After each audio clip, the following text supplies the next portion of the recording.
Ce mercredi 19 juillet 2023, les téléspectateurs de M6 peuvent retrouver Caroline Margeridon au casting des Traîtres.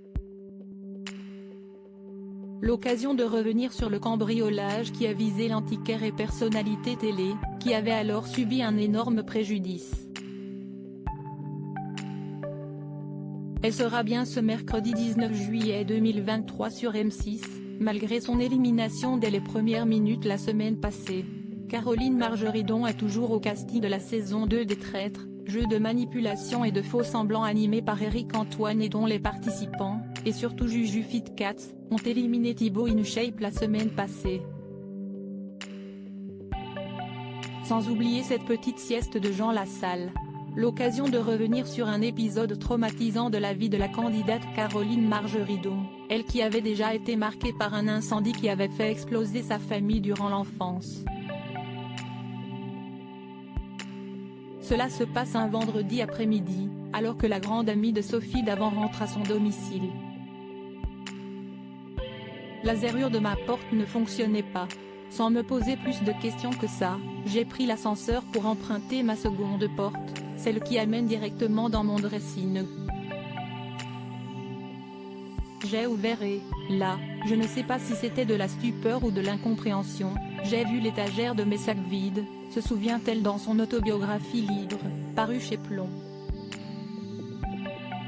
Elle continue, j'ai couru dans ma chambre, sur mon lit toutes mes boîtes à bijoux étaient renversées. Sur le moment je n'y croyais pas, même si mes yeux me prouvaient le contraire. Pour pénétrer chez elle, les cambrioleurs étaient passés par le jardin, en retirant le grillage du mur en pleine journée. J'avais 40 ans de stock, je ne vous explique pas le choc, c'était toute ma retraite, ajoute la compagne du très discret Pascal, avec qui elle était apparue publiquement récemment. Avant d'ajouter un peu plus loin, un cambriolage est vraiment très dur à vivre tant les cambrioleurs ont pénétré au cœur de votre intimité. Le préjudice, lui, est immense, j'avais fait expertiser une partie de mes bijoux jusqu'en 2015. J'avais une petite idée du montant total. J'ai commencé à additionner. J'ai arrêté de compter à 460 000 € avant de me mettre à pleurer. Pour sa part, elle n'était assurée qu'à hauteur de 56 000 € seulement.